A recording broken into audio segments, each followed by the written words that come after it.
안녕하세요. 탈미드입니다. 이번 시간에 두 메시아 이어서 읽도록 하겠습니다.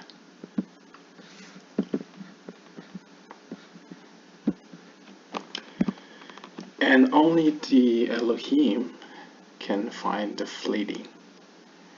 그래서 이어서 그리고 오직 엘로힘 하나님만이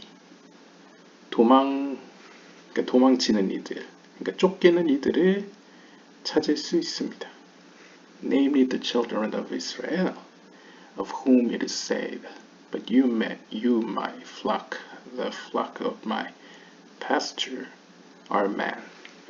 그래서 이제 에스겔서 34장 31절에 보시면 그러나 너희는 나의 가축이다. 그러니까 나의 양떼들이다. 나의 목초지에 있는 양떼들로서 너희는 사람들이다. 라고 이제 표현합니다. They were the pursued before the motley crowd, evil wolves. 그들은 어떤 의미에서 이렇게 motley crowd, 뭔가 섞여 있는 무리들이죠. 그러니까 혼잡해 있는 무리들에게 쫓기는 이들입니다. 그들은 악한 늑대들입니다. 그래서 창세기 49장 27절에 보시면 베냐민 is a ravenous wolf. 그래서 베냐민을 보통 이제 개걸스러운, 그러니까 굶주린 늑대라고 이제 표현을 하죠. Against them, that rends them. 그래서 어떻게 보면 그 악한 늑대들은 같은 의미지만 반대의 의미로서 어떤 의미에서 이제 베냐민은 어떤 거룩한 세계의 어떤 늑대라고 표현된다면 이제 악한 측면에서의 늑대는 이런 개걸스러움을 표현할 수 있겠죠. And that will be fulfilled. 그렇게 되면 다음과 같은 구절이 성취되어집니다.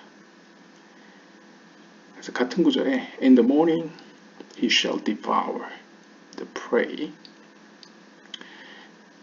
그래서 이제 아침에 그들은 노획물들을 개걸스럽게 먹을 것입니다. 여기서 이제 노획물이라는 히브리어가 이제 알레프가 아니죠. 아인달렛을 사용하고 있는데요.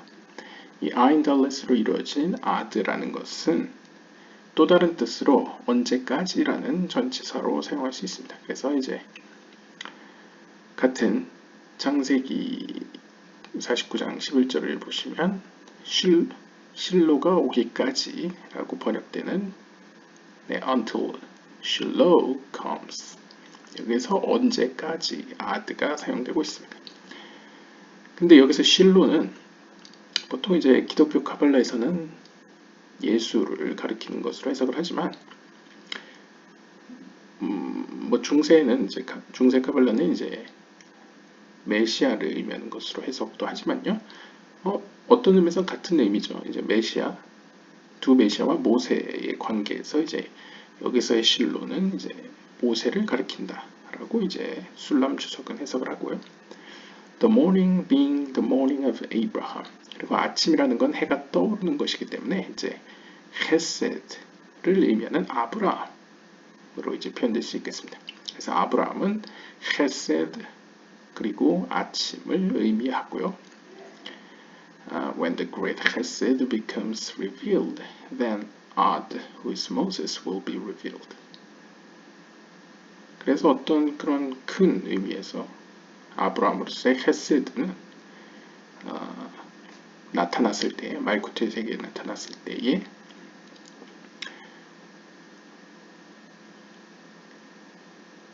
then Ad, who is Moses, 그때에 이제 가운데 기둥으로 상징되는 모세로 표현되는 아드가 이제 나타날 것이다 라고 이제 표현을 합니다. And at night, 그리고 밤에는 he shall divide the spoil. 그리고 이제 밤에는 그 어떤 노획물들을 나눌 것이다 라고 표현하는데요. Refers to the evening of Isaac, Malchut built from the left column where both messiahs are located. To her right, Messiah, the son of David. To her left, Messiah, the son of Joseph. 그래서 이제 말쿠트를 기준으로 본다면 일단 밤이라는 상징성은 이제 left column을 상징하고요. 그 다음에 말쿠트를 기준으로 했을 때 오른편에는 이제 다윗의 아들 메시아, 왼편에는 이제 요셉의 아들 메시아로 이제 해석을 하고 있습니다. 그래서 두 메시아가 그들 사이에 이제 위치하는 것으로 이제 표현되고요. One will consume and devastate the ministers of the world nations, this being the one from the house of Joseph, and the other will divide the spoils for the children of Israel, this being the one from the house of David. 그래서 이제 앞에서 이제 아침에는 뭔가 먹는 상징성으로 표현을 하고요. 밤에, 저녁에는 이제 나누는 상징성으로 이제 보았을 때에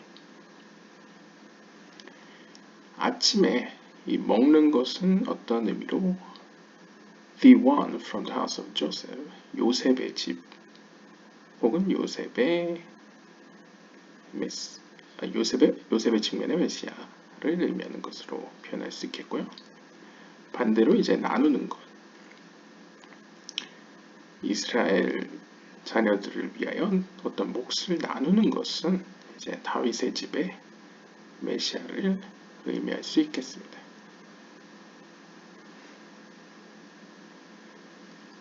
그러니까 앞에 맥락이랑 본다면 어떻게 보면 이렇게 스위치 된다고 할 수 있겠죠. 사실 이제 조아르서의 어떤 표현들이 상호 관계적이기 때문에 심판의 속성만이 존재하고 헤세드가 없으면 이제 가혹한 심판이 되고, 헤세드가 심판의 속성 없이 홀로 존재하게 되면 이제 불완전한 자비함이 되는 것이죠. 불완전한 사랑이 되는 것이죠. 그렇기 때문에 이 둘이 연합되었을 때에 비로소 어떤 구원이 있다는 것이 이제 조아르서의 표현이라고 볼 수 있겠습니다. 아무튼 이어서 Israel, who are as a doe, pursued by the wicked, who are lions. 그래서 이걸 또 다르게 표현한다면 이스라엘을 이제 어떤 암사슴으로 표현을 하고 악한 자들을 사자들로 표현을 할 때에 이제 사자들이 이제 암사슴을 쫓는 표현으로 우리가 볼 수 있겠죠. This will alert Naphtali, who is an hint let loose. It gives goodly words. 납달리의 어떤 상징적인 동물이 이제 사슴이기 때문에, 암사슴이기 때문에 이제 이 표현을 가져왔고요. It will alert on the right the lion, Messiah, the son of David, about whom it is written, Judah is a lion whelp from the prey. My son, you have gone up.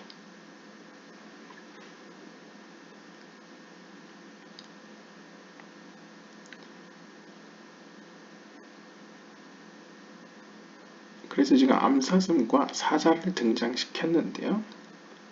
이제 이러한 상황은, 이러한 어떤 현상, 마지막 때는 납달리의 속성을 일깨우게 합니다. 그래서 납달리는 암사슴이기 때문이고요.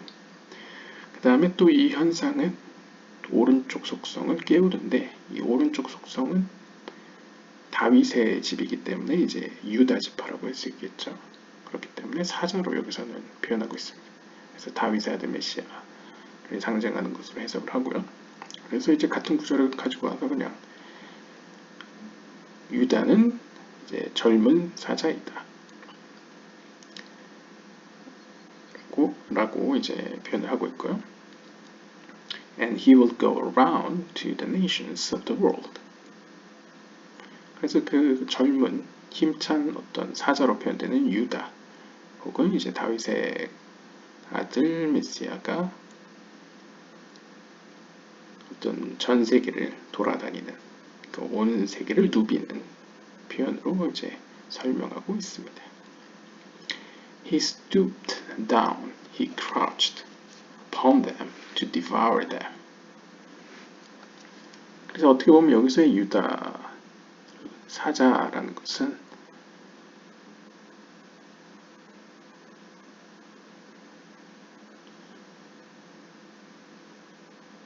어떤 의미로 마치 사자가 웅크려서 공격할 자세를 취하듯이 뭔가 그 악한 사자들에게 대항하여 이제 싸우려는 제스처로 볼 수 있겠죠. Who shall rouse him up? 그래서 이제 웅크리고 있다가 힘을 모았다가 이제 펄쩍 뛰어오르는 모습을 이제 표현하고 있습니다. Meaning at the time, 즉 어떤 상징적으로 what deity can rouse him and not permit him to devour them, or what nation will be able to rise to stop him from eating them.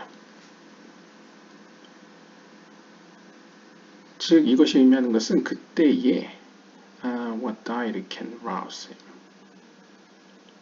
어떤 하나님의 거룩한 신성이 그를 what deity can rouse him and not permit it to devour them. 그러니까 그때에 그 사자가 일어났을 때, 그러니까 이제 유다의 아들 메시아가 일어났을 때에 누구를 치고 누구를 치지 말아야 될지, 그러니까 누구를 삼키고 누구를 삼키지 말아야 될지를 정하는 것은 or what nation will be able to rise to stop him from eating them. Who shall rise up?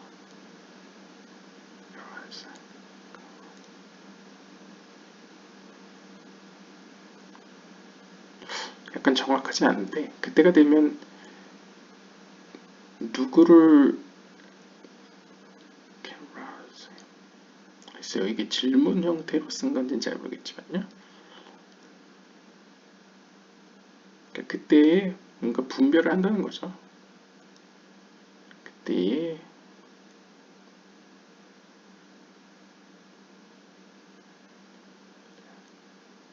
무엇을 삼키고 혹은 어떤 민족이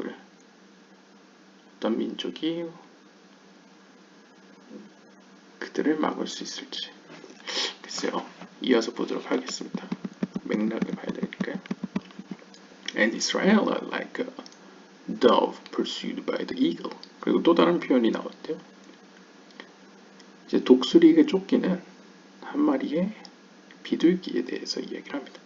그래서 이스라엘은 마치 독수리에게 쫓기는 비둘기와 같다.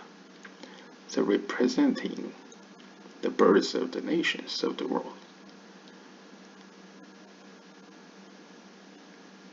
여기서 이제 독수리가 상징하는 것은 이 세상의 다른 지파들의 새들을 의미하는 것으로 볼 수 있겠습니다. 그러니까 항상 그렇듯이 이제 상징적으로 이스라엘과 이방 민족들의 어떤 구도로 봤을 때 독수리라는 것은 어떤 안 좋은 의미로 이제 비둘기를 쫓는 다른 기타 새들을 의미하는 것이죠. At the time, 그때에 will be aroused eagle of holiness. 이제 악한 의미에서의 독수리만 있는 게 아니고 앞에서 나왔다시피 악한 의미에서의 늑대만 있는 게 아니고 베냐민도 늑대라고 표현되죠.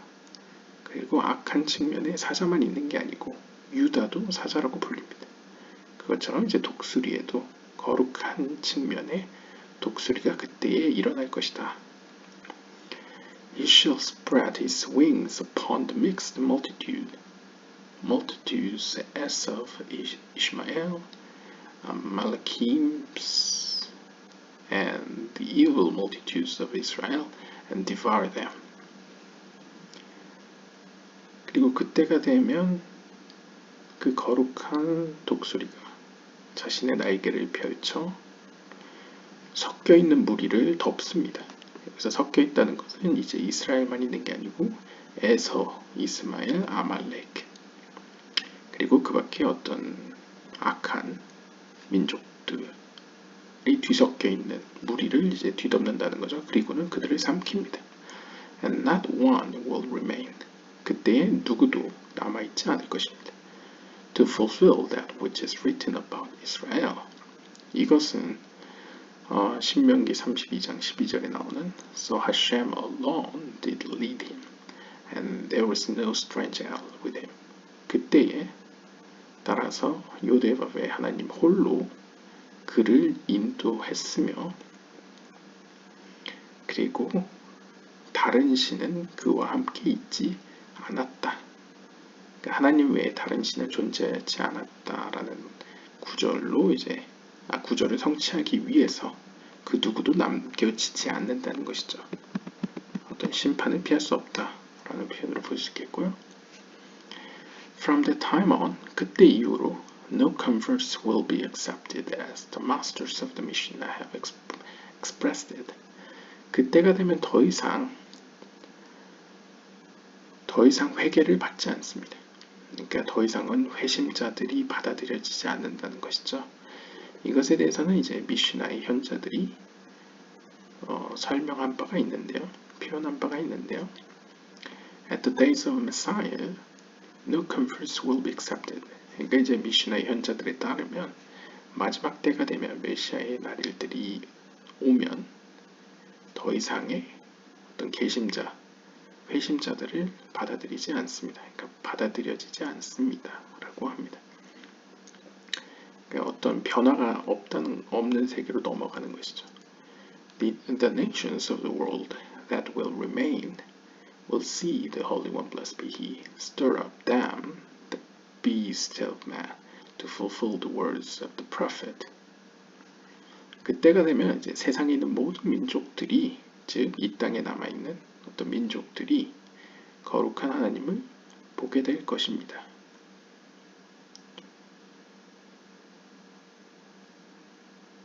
The nation of the world that will remain will see the Holy One, blessed be He, and stir upon them the beast of man.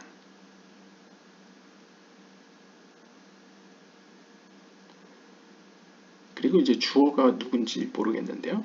아마 그 민족들은 막 혼잡하게 섞이게 될 겁니다.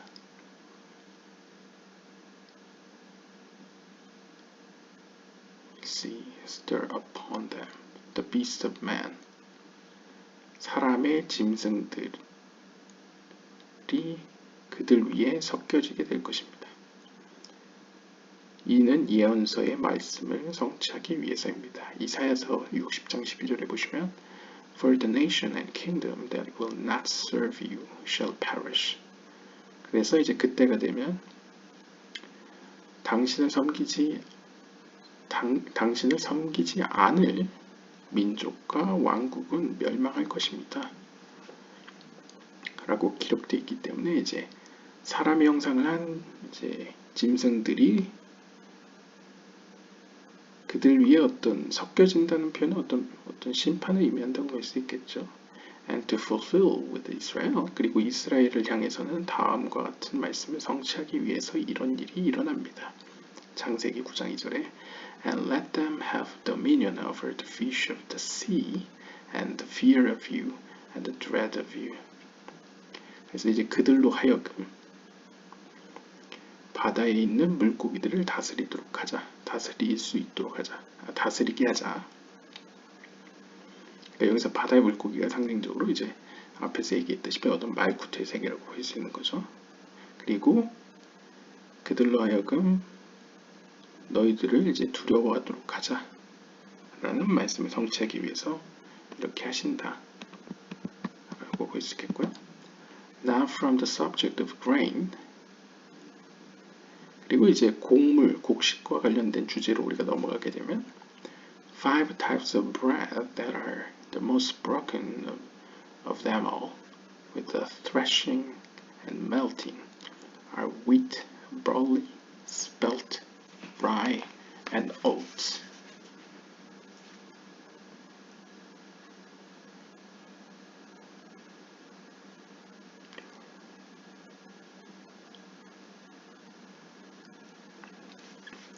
그래서 이제 대표적인 곡물이 있는데 이 5개의 곡물들은 이제 빵을 만들 때 대부분 이제 사용되는 것들입니다. 그래서 이제 타작질을 하고 뭔가 이제 물에 풀어서 이제 사용하는 거죠. 그것들은 다음과 같은데요. 이제 밀, 보리, 그 다음에 spelt meal. 그래요. 글쎄요. 저도 spelt meal은 잘 모르겠는데 뭐 사전을 찾아보면 그냥 spelt meal이라고 써 있습니다. 그리고 rye and oat. oat는 아시죠? oatmeal. oat도 oatmeal이라고 부르네요. 그 다음에 rye도 rye meal이라고 부르고요. 보통 호밀이라고 하죠. 약간 검은 빵이 되는, 거친 빵이 되는요. 이렇게 5개의 곡물을 이야기하는데요. Israel have been compared to them. 그래서 이스라엘은 이 5개의 곡물들로 비유되곤 했습니다. 비유되어 왔습니다. As it says, 이렇게 이야기합니다. 예레미야서 2장 3절에 보시면 Israel is holy to Hashem, the first fruits of its increase. 그래서 이스라엘은 요데바브의 하나님께 거룩한 자입니다. The first fruits of its increase. 그래서 그의 많음 가운데 첫 과실들입니다. 라고 표현하는데 여기서 이제 히브리어로 이제 다수로 영어로 번역된 이 테브아토라는 것이 이제 곡물이라는 뜻이 있다고 합니다. 예레미야 2장 3절이고요. 그래서 이 테브아토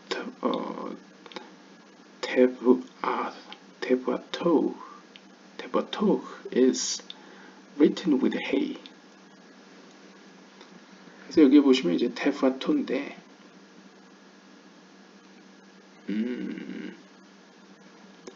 이 테브아토를 보면 뒤에 hay가 있죠. 이 hay를 게마트리아 숫자로 5라는 상징성으로 보게 되면 이렇게 해석이 된다는 거죠. 5가지 곡식들. 그래서 이것은 to allude to the 5 types of bread. 그래서 이것은 이제 빵을 만들 때 사용되는 5가지 종류의 곡물을 의미합니다. When Israel will exit the exile, they will be broken so that the edible will be collected from the refuse, the straw, which is the mixed multitude, until Israel will be picked and recognizable from them, already picked from the straw and hay.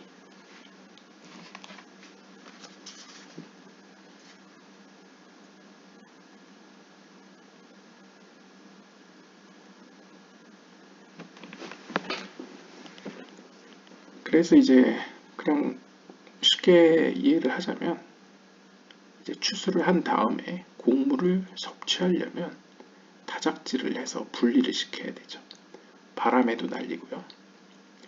그러다 보니까 이스라엘 백성은 상징적으로 물론 물질적인 의미일 수도 있고요. 이제 영적인 의미일 수도 있고요. 물론 조아르스는 보통 이제 영적인 의미니까요. 타작질이나 뭔가 이제 곡식과 가라지를 이제 분리시키는 작업이 있어야만 합니다. 그리고 있을 것입니다. 그래서 그걸 상징적으로 이스라엘 백성들은 will be broken, 부서질 것입니다. 그럼으로써 그들은 먹을 수 있게 모아질 것입니다. 그래서 추방된 상태에서 마지막 때가 되면 다시 모아진다는 것이죠. 그때 모아지면서 그들과 함께 있었던 어떤 먼지나 어떤 straw, 어떤 건초나 어떤 가라지로부터 이제 분리가 되는 것이죠. 그래서 먹을 수 있는 알곡들만 이제 모여들게 됩니다. Until they are sorted, the yod of the name Yod-Heh-Vav-Heh, which includes tithe does not rest upon the hay of Yud He Vav He, which hints at the bread of the five kinds, thus fulfilling the oath.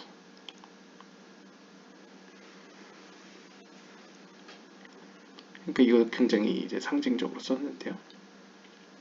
그래서 그 이스라엘 백성들이 온전하게 분류되기 전까지는 the yod of the name yod of 그러니까 요드의 중에 첫 번째 알파벳인 요드. 근데 그 요드가 의미하는 것은 게마트리아 값으로 10을 의미하기 때문에 숫자 값이 10이기 때문에 11조를 의미합니다. 그러니까 곡물과 관련된 11조를 의미하는 것이죠.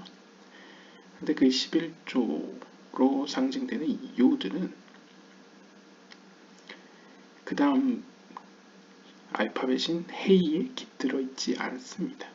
여기서 헤이라는 것은 요드의 바브의 두 번째 알파벳이자 앞에서 나왔던 다섯 곡물을 의미하는 것이죠. 왜냐하면 5개라는 숫자 값이 헤이이기 때문이죠. 그래서 thus fulfilling the oath. 그래서 다음과 같은 언약이 성취되게 되는데요.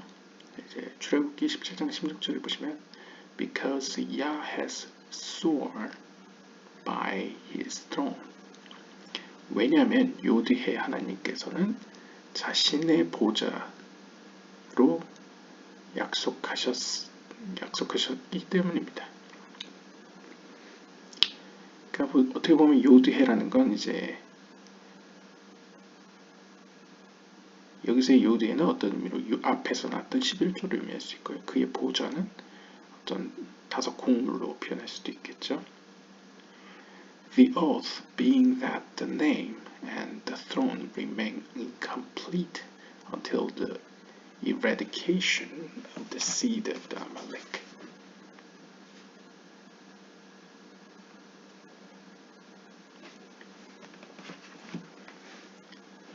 그래서 우리가 상징적으로 보면 이제 곡물들 가운데에 어떤 껍질이 섞여 있는 것을 앞에서 살펴보았다면 여기서의 이제 해석 술람 주석은 이제 아말렉의 씨앗이 완전히 제거되기 전까지는 하나님의 보좌는 불완전한 상태로 남아 있을 것입니다.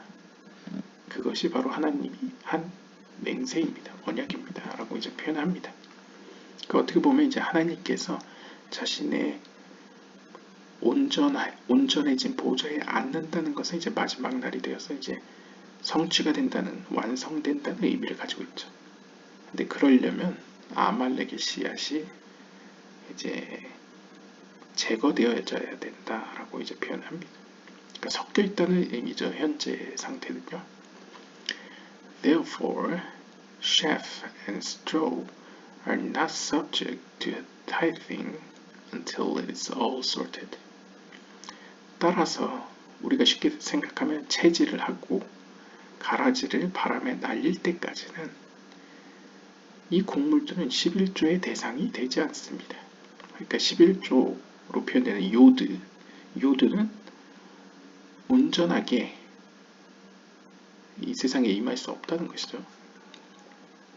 After the children of Israel are picked, they will assemble at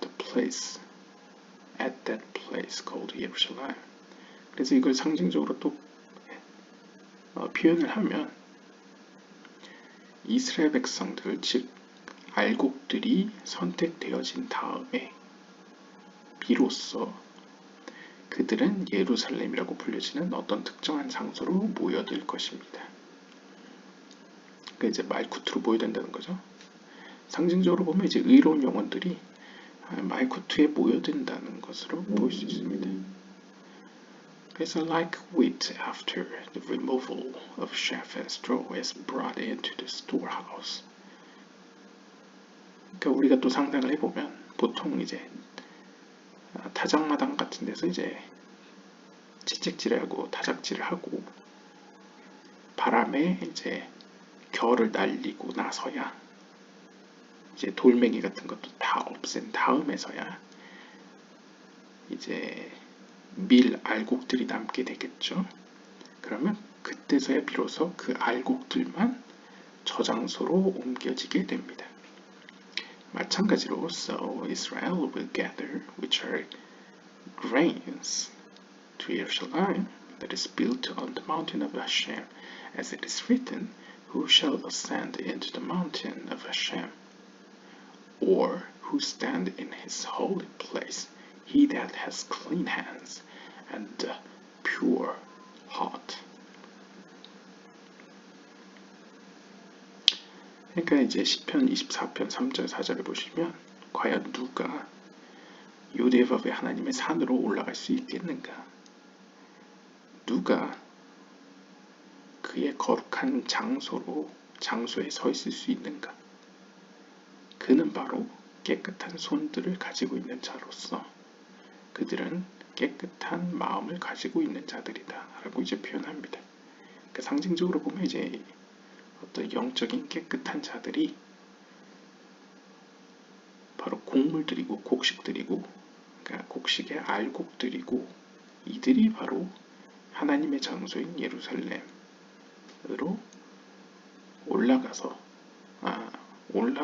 예루살렘이 위치한 그 산으로 올라가서 예루살렘 안에 거할 것이다. 그 자리에 서 있을 것이다 라고 이제 표현하는 거죠. 어떻게 보면 이제 예소드와 말쿠트의 표현을 볼 수 있겠습니다. 그래서 여기서 이제 clean, 깨끗하다라는 것이 이제 히브리어로 바르라고 이제 써 있는데요.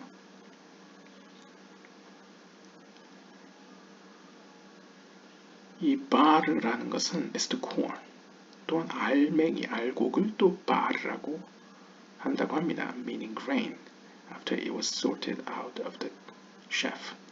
그러니까 이제 채질을 한 다음에 남게 된 그 알곡을 가리켜서 히브리어로 또 바르라고 한다고 합니다. At the time, 그때가 되면, 즉 알곡만 남게 되면 His kisses are clean, as the verse says. Let him kiss me with the kisses of his mouth. 그때가 되면 이제 그들의 입이 상징적으로, 그러니까 그 의로운 영혼의 입 혹은 그 의로운 영혼의 말쿠트가 깨끗할 것이기 때문에 나에게 이제 키스를 건네는 것이 정당하다. His kisses are clean 라고 뭐 표현할 수 있겠죠. 혹은 let him kiss me, 그로 하여금 나에게 키스를 하도록 하여라. with the kisses of his mouth. 그러니까 어떻게 보면 이제 친밀한 관계가 가능해진다라는 것을 이제 간접적으로 보여준다고 볼 수 있겠습니다. Bar is Aramaic for son, meaning at the time after being cleansed from chaff and straw. 또한 이 바르라는 것은 히브리어가 아니고 이제 아람어로 번역을 하면 아들이란 뜻인데요. 즉 이 의미는 그때가 되면 그들이 체질과 어떤 타작질을 통해서 깨끗해짐으로써 His name will hover over them and will call them Israel is my son, my firstborn. 하나님의 이름이 그들 가운데 그들 위에 운행하심으로써 하나님께서는 그들을 가리켜 이스라엘은 나의 아들이다, 나의 첫째 장자이다 라고 이제 표현할 것이라는 거죠. 어떻게 보면 세 가지 의미가 다 들어있네요. 알곡이라는 의미와 깨끗하다는 의미와 아람어로는 아들이라는 의미가 이제 복합적으로 들어있습니다.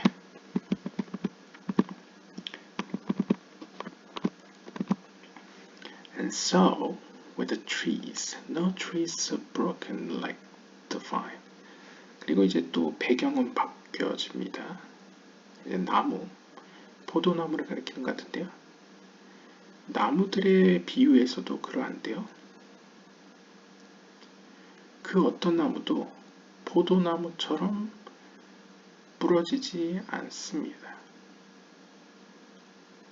In planting, it is hammered,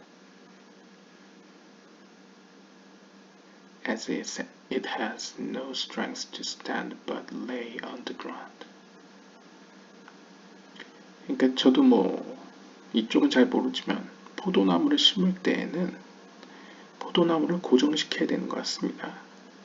왜냐하면 포도나무만 땅에 심게 되면 이제 곧게 서 있을 수 있는 힘이 없다는 것이죠.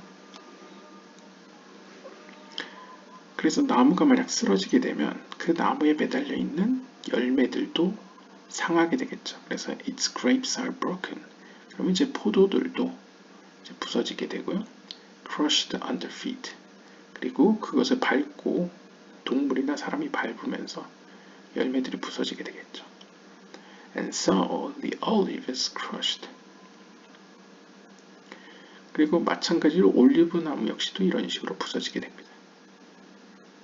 Israel is compared to them in the exile. 그래서 이제 추방당에 있는 이스라엘 백성들도 이와 견줄 수 있는데요. 이렇게 기록되어 있습니다. 시편 80편 9절에 따르면 You have brought a vine out of Egypt.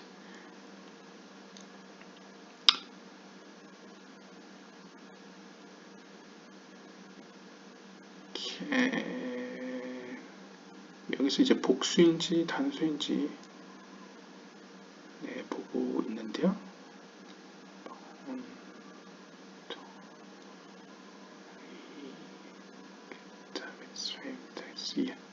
그러니까 단수이냐?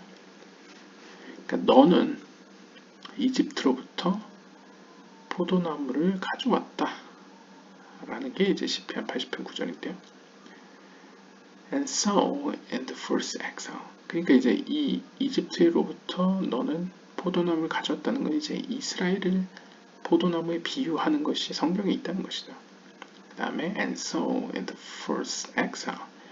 마찬가지로 네 번째 추방에서도 보통 이제 네 번째 추방이라고 하면 이제 로마 제국에 의한 이제 정복당했을 어떤 상황을 이제 보통 표현을 하는데요.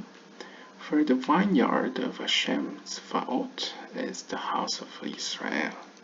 그래서 이제 이사야서 5장 7절에 나오는 참으로 요드예바브의 Tzvaot, 그러니까 보통 여호와 만군의 여호와라고 이제 개신교에서 번역하는 이 Hashem Tzvaot로서의 하느님의 포도밭은 이스라엘의 집입니다. 라는 어떤 문구에서도 이제 이 포도나무, 그 다음에 포도밭이 이스라엘을 상징하는 것으로 이제 볼 수 있겠죠. And likewise, 마찬가지로 Israel is likened to the olive. 그 다음에 이스라엘은 또한 마찬가지로 감람나무 혹은 올리브나무로도 비유되는데요. 이렇게 기록되어 있습니다. 예레미야서 11장 16절에 보시면 A green olive tree fair with goodly fruit. 아주 푸르른 매우 초록빛을 띠는 올리브나무 한 그루가 있는데 그 올리브나무는 어찌나 아름다운지 매우 좋은 열매를 맺고 있는 아름다운 나무입니다. 라고 이제 표현하고 있습니다. 그러니까 이것도 이제 이스라엘을 표현하는 단어라는 것이죠. Therefore, 따라서 it is written 이렇게 기록되어 있습니다. 시편 128편 3절에 따르면 Your wife shall be like a fruitful vine in the recesses of your house. Your children like olive plants. 그래서 이제 이 본문에서도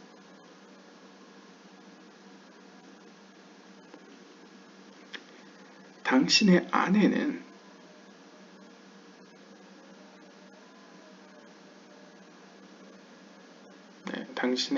당신의 아내는 그러니까 이제 아내들은 어떤 풍성한 열매를 맺은 포도나무의 비유가 되고 그 다음에 자녀들은 이제 올리브나무의 비유가 되는 것이죠. 네, 시편 128편 3절을 찾아보시면요.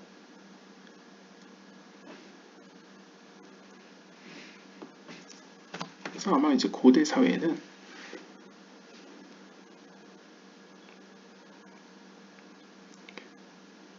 어떤 집 근처에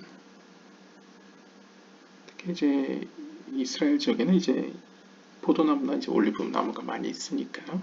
그래서 너희 집 근처에 있는 어떤 풍성한 열매 맺은 어떤 포도나무와 올리브 나무를 가리켜서 이제 가족으로 비유를 하는 모습을 볼 수 있고요. They here are side by side because Israel becomes broken like them in the exile. 이러한 이스라엘이 지금 추방되어 있는 상태이기 때문에 여기서는 이제 상징적으로 이제 말쿠트와 어떤 제이람핀이 이제 분리된 상태이기 때문에 side by side 분리되어 있는 상태인데요. 그 이유는 이스라엘이 그들처럼 그러니까 하늘의 영적인 세계 하늘에 있는 말쿠트와 세이람핀이 분리되어 있는 것처럼 이 땅에 있는 이스라엘도 지금 현재 추방된 상태이기 때문입니다. 그러니까 이 땅에 펼쳐지는 현상과 하늘에 있는 현상을 이제 연결시키고 있는 것이죠. After the grapes and olives are cleaned from all refuse, they become sanctified for the temple.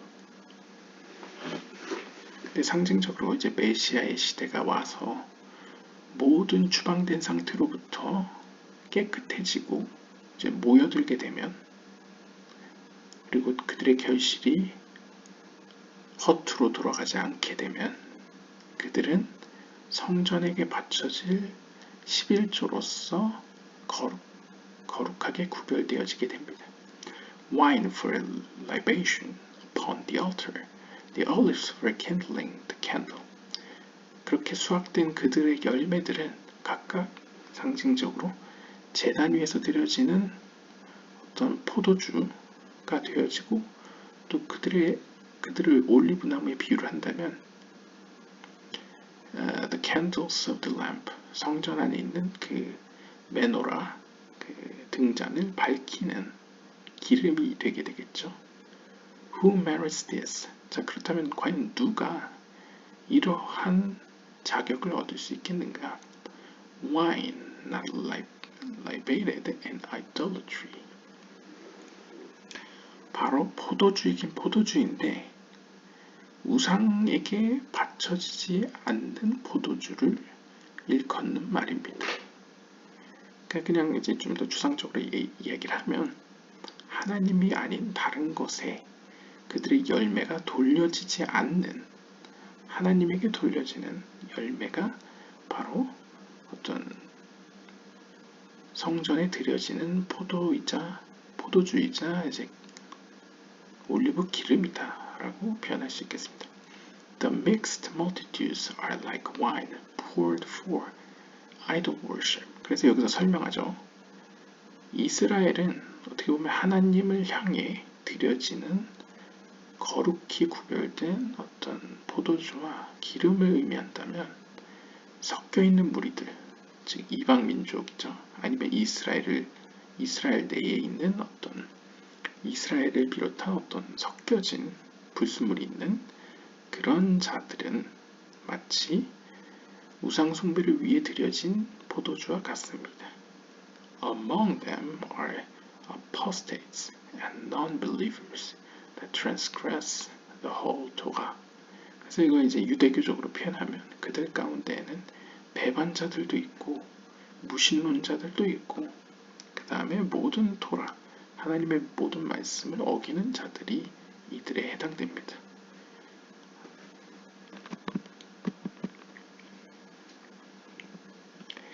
About Israel, it is written. 이스라엘에 관해서는 이렇게 기록되어 있습니다. 시편 106편 35절에 보시면 But were mingled among the nations and learned their works.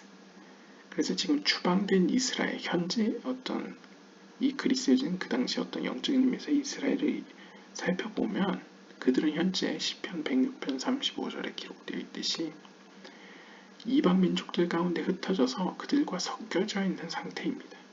그리고 그들이 하는 일들을 배웠습니다. And until they are trampled under their feet in the exile. 그리고 그러한 상황 속에서 즉 추방당한 상태에서 그들의 발길질 아래 짓이겨질 때까지 그들은 cannot be sorted out from them. 그들로부터 분리되어질 수 없습니다.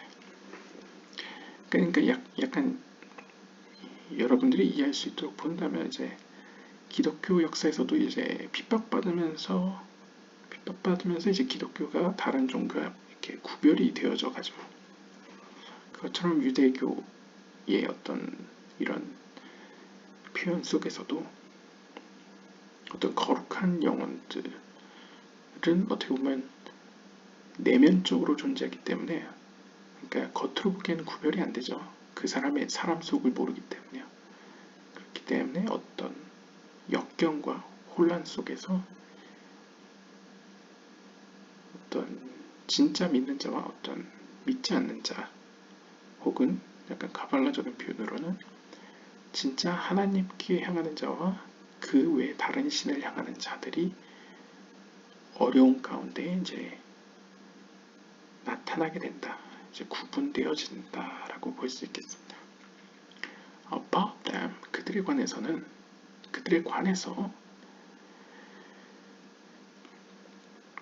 그 유명한 다윗은 다음과 같이 이야기했습니다. 이제 시편 49편 6절에 보시면 Why should I fear in the days of evil when the iniquity of my persecutors compasses me about? 왜 내가 악한 날들에 두려움에 떨어야만 합니까? 그 날들이란 불의함이 그러니까 나를 쫓는 나를 핍박하는 자들의 불의함이 나를 둘러싸고 있는 그때에 왜 내가 굳이 그들 때문에 그리고 그 어려운 역경의 날들 때문에 떨어야만 합니까? 라고 이제 표현합니다. About them 그러니까 지금 이제 어떤 영적인 의미에서 추방되어 있는 상태에서 어떤 혼합된 무리들에게 둘러싸여 있는 의로운 영혼들에 대해서 표현하는 거죠. 다윗의 말을 빌리면 내가 비록 그들에게 둘러싸여 있지만 왜 내가 떨어야만 하냐 하나님이 있는데 이런 의미고 그 다음에 솔로몬은 그들에 관해서 이렇게 표현했습니다. Go your way forth by the footsteps. 그래서 히브리어는 ikvei, literal hills. 말은 ikvei of the flock. 가축대들의 뭐 직역을 하면요, 가축제들의 어떤 발길질로 너의 길을 나아가라. 뭐 이렇게 직역이 될 것 같은데요. 네, 아가서 1장 8절을 찾아보시고요. Go your way first by the first steps. 여기서 재밌는 점은 이제 핍박하는 자들이라는 단어와 라아본, 아케파이 그 다음에 뒤에 나오는 어떤 가축대들의 어떤 발길질 역시도 이크페이라고 이제 표현되고 있습니다. 그래서 아케파, 이크페이 보시면 어근이 같죠. 이 어근은 야곱의 이름이 된 그 어떤 뒷다리라는 의미가 있는데요.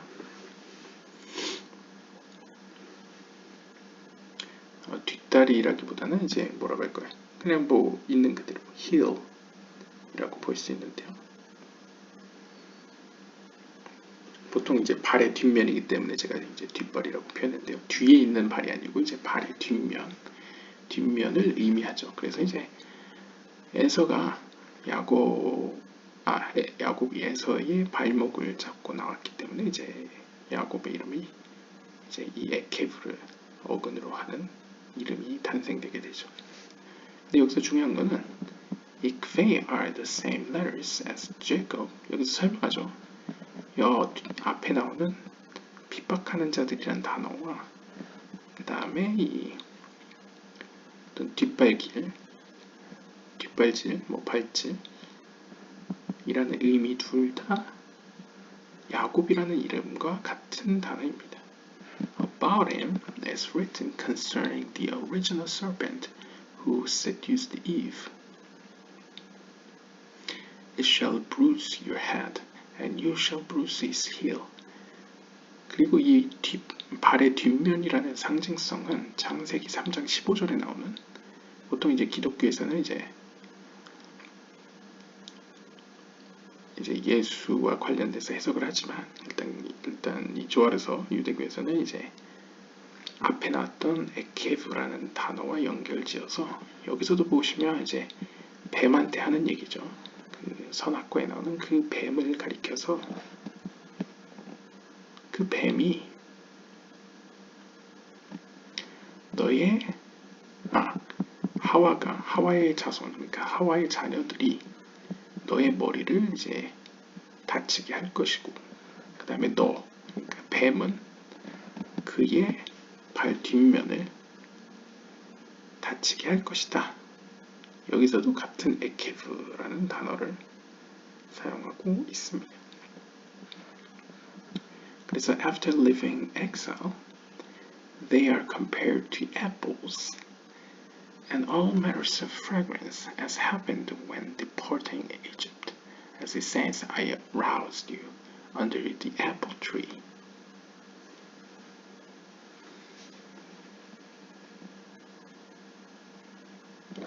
They are compared to apples and all matters of fragrance as happened when Egypt.